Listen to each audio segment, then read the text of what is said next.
Okay, so let's take a look at this quiz review that you should have completed in class. I kept an eye during class today. Actually, I'm watching you right now do it. And most people are doing very, very well. You needed to really pay attention. Like this is 1, 2, 3, 4. But then I had you skip these. So like number 5 would have technically been this one. So you just got to really pay attention to what you're doing and how it compares to Go Formative. So let's walk through this. So 1 through 4 wants you to find the slope. So we need to figure out how is y changing, how is x changing. So y from 6 to 12, it's going up 6, and from 2 to 4, it's going up 2. So I do 6 over 2, which you have to always reduce this. That 6 over 2 reduces to 3. So number 1 is 3. Number 2, same idea. Figure out how does y change, how does x change. To go from 24 to 21, you go down 3. Down is a negative direction, so negative. And then to go from 1 to 5, you go up 4. So we have negative 3 over 4, which can't be reduced, so we leave it as negative 3 over 4. No decimals.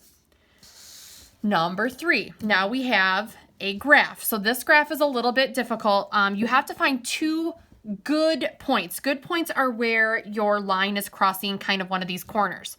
So here's a good point, and then here's a good point. So when you are doing slope from graphs, it's how much do you rise over how much do you run. So how much do you go up or down? How much do you go left or right? So from this point to this point, you go down 1, and then you go 1, 2 to the right. Negative 1, down 1, right 2. Negative 1 over 2. For number 4, same idea. Find 2 good points. So here's a good point, and here looks to be like a good point. We'll go with that one. On your quiz tomorrow, it will be definitely a lot easier for you to figure out which one is which. So to go from here to here, we rise up 1, 2, 3, up 3. It's a positive direction. And then run 1, 2, 3, 4 to the right. Right is another positive direction, so 3 over 4. So there's 1 through 4. I asked you to skip 5 through 7 because I'm going to touch on those when I return. 8 and 9, again, you're finding the slope. So I showed you guys how to do these in class. You can use the formula if you would like. The way I showed you guys to do it is to stack them. So if you have negative 7, 3, and then you have 5, negative 3, you're basically creating another problem like 1 and 2. You're creating your own little table. So you have to ask yourself, how do I go from 3 to negative 3? To go from 3 to negative 3 on a number line, you go down 6. To go from negative 7 to 5, to go from negative 7 to 0 is 7, and then 5 more is 12. It's positive 12. So again, how I did that, I stacked them. To go from 3 to negative 3 is negative 6. To go from negative 7 to 5 is 12. So it's always y over x, so negative 6 over 12. That can be reduced though, so you do want to reduce that fraction. And then this reduces to negative 1 over 2. We're going to do the same thing here. We're going to stack these. So I'm going to take the 5, negative 2, put her right there. So then I ask myself, how do I get from 9 to negative 2? On a number line, to go from 9 to negative 2 would actually be going down 11. And then how do I go from 12 down to 5? I would be going down 7. So I have negative 11 over negative 7. So that actually reduces. If you have a negative over a negative, it makes it into a positive. So you have 11 over 7 for the slope on that one. So again, if you have 2 points, stack them and treat them exactly like you would with your tables. 10 through 13, just want you to say whether the graph is positive, negative, 0, or undefined. And you read these graphs like you read books. You read graphs from left to right. So for number 10, especially the positive and negative ones. So for number 10, from left to right, my graph is going down. So this would have a negative slope. This is another way that you can, from your graphs here, like this line is going down, so the slope should be negative. This line from left to right is going up, so it's positive. So like for number 12 here, this line from left to right is going up, so this is positive. Now the 0 and undefined is going to be a little bit more difficult, maybe. 0 means that it is a flat line. That means that, this is going to sound awful, but almost like you have 0 heartbeat. So flatlined. If you are flatlined, that means that you have 0 going on. So that is going to be your 0 slope. It's not going up or down. It's flat. And then undefined is going to be the straight vertical line. I probably should have found a different way to explain 0, but that probably may have helped some of you. 0 means it's completely flat. So there's everything with your slopes, and hopefully that helped a little bit. Next thing we're going to do is find the slope-intercept forms of your equations, or from graphs, I guess I should say. So for number 14, we need to write the equation in slope-intercept form. In order to write an equation in slope-intercept form, you need two things. You need the slope, and you need the y-intercept. And I think I've said this 15 million times when I've been walking through these on these videos with you guys. Always start with the y-intercept. So the y-intercept for number 14 is right here. It's where it's crossing the y-axis, and it's crossing the y-axis at a positive 2. Now you have to ask yourself, how do I get from the 2 to this other point? Well, you're going to do rise over run. So you go 1, 2, 3, 4, 5, 6 down. That's a negative direction. And then 1, 2 to the left, which is another negative direction. Negative divided by negative is a positive. 6 divided by 2 is 3. So my slope is 3. My y-intercept is 2. So I rewrite this as y equals 3x plus 2. Now, if that didn't make sense, the great news is that this is a video and you can rewind. So do that, please, if you're struggling with these. A lot of you are struggling with these. Number 15, again, we're going to figure out what's the slope, what's the y-intercept, and we're starting with the y-intercept. This is my y-intercept, which is at negative 2. And then to figure out the slope, how do I go from here to here? I go up 2. That's a positive direction, up. And then 1, 2, 3, 4 to the left is a negative direction. 2 over negative 4 reduces to negative 1/2. So then my equation is y equals negative 1/2 x minus 2.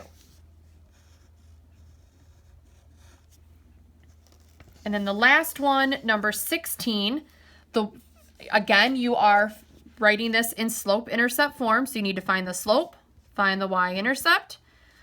This is the y-intercept. It's where it's crossing the y-axis, and that is at 4. And then to get from here to this other good point here, or even from here to here, it doesn't matter. I'm just going to go from here to here. I go down 1, negative direction, right 1, positive direction. Negative 1 over 1 is negative 1. So now I write my equation, y equals negative x plus 4. You also could have written it as negative 1x plus 4. I'm not going to be picky on that. If you put the 1, totally fine. So again, if this was confusing, this is kind of the spot where I found people struggling a little bit. If this was confusing, rewind, go back to number 14, try it out again. 17 through 19 here, they just want you to write the equation. So it's kind of a little bit easier even than 14 through 16. I'm giving you the m, I'm giving you the b, plug them into the equation. So it's y equals 2x minus 5, y equals negative 3/4 x plus 7, and then y equals negative 6x plus 9. Probably would have been more difficult to type all those in to go formative. So hopefully that makes a little bit of sense. Number 20, these ones, now they're kind of going backwards. So now they're giving you the equations and they want you to figure out what is the slope, what is the y-intercept. So the slope is always whatever is attached to x once it's in slope-intercept form. and the y-intercept is whatever is being added or subtracted on the end. So for number 20, y is already by itself. So this kind of is in slope-intercept form. So your slope is always the number that's attached to x. So the number that's attached to x, or like smushed together with x, is this 3/2. But you look to the left of it and there's a negative. So your slope is negative 3/2. And then your y-intercept is the number that's by itself. That's all you got to do. 21, okay, this one's given to you in standard form. So you've got to do a little bit of work here. So you need to get it into slope-intercept form. Bring the x's over.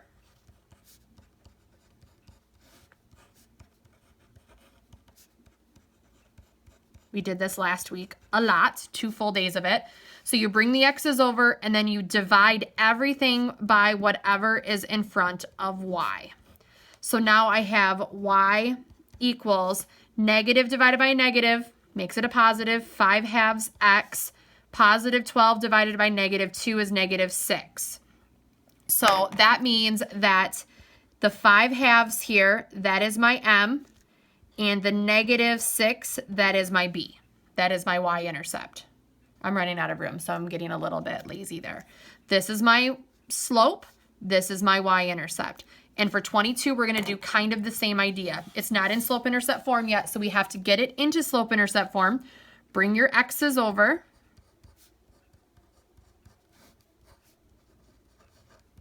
Put your x's out in front. And then divide by whatever's in front of y. So then we get y equals 7 divided by 3, leave it, doesn't reduce, so just leave it as 7/3. 9 divided by 3 is 3. So there's my equation. Slope is the number in front of x, so my slope is 7/3. Y-intercept is the number that's being added or subtracted on the end. In this case, it is 3. So hardest part on these ones is just making sure you know how to solve those equations and get them in slope-intercept form. Lastly, so tomorrow on your quiz, you will not have to actually graph. It'll be more like that second review or that part 2 review in Go Formative today, where you had to specify and figure out which graph goes with the equation. But graphing, like I said yesterday, seemed to be a problem. So I want to make sure that we talk about it. So when you graph, when you're given an equation, you need to identify the slope and identify the y-intercept. So in this case, the y-intercept is whatever's being added or subtracted on the end. Slope's always what's in front of x. So to graph these, B means begin. So you start at the y-intercept. You begin at the y-intercept. So I go up to 3 and I put a dot. My slope is 2. That's how much I move from my y-intercept. So this is the same thing as 2/1 because you have rise over run. So from the 3, I rise 2 positive. So that means I go up 2 and I run 1 positive, which means I go to the right. See how this is a positive slope here? And if I were to connect these, which I'm going to here in a second, it would go up. It's a positive sloped line. So you're just sketching these. And that's all you would do. In Go Formative, you just had to identify the slope and y-intercept, but just for funsies, we're going to graph them too together. So now for 24, slope is -3, y-intercept is -1. So I begin at -1, put a dot there. Now slope is -3, so rise -3 means I actually go down -3, 1, 2, 3, run +1. And if I were to connect these, like let's just imagine it, you would see the line is going from left to right down. Well, you have a negative slope, so it has to go down. So there's my line. And last one, your slope is 1/2, which means you're going to rise up 1, and run right 2. Your y-intercept is 1. So we begin at 1. My slope is 1/2, so I go up 1, right 2. It's a positive slope, and from left to right, it is going up. So that's how I know I did it right. So make sure that you take the time to look over these tonight. Maybe this was a nice little review for you to go over everything that maybe you feel a little bit better about it. Now you've heard me go over it. I will be watching Schoology tomorrow. I will warn you, Schoology tomorrow, a lot of it is fill in the blank, type in your answers like you do in Go Formative. So they will not check themselves. I will have to check them myself. But please make sure you are looking over this, making sure everything that you, like for graphing and stuff, is good to go. I'm going to be watching those tonight. But please make sure that you rewatch this video if you do want to. This is a good video just to sit and watch someone go over everything. I think just make sure everything on this will be on your quiz tomorrow. So make sure you know what you're doing.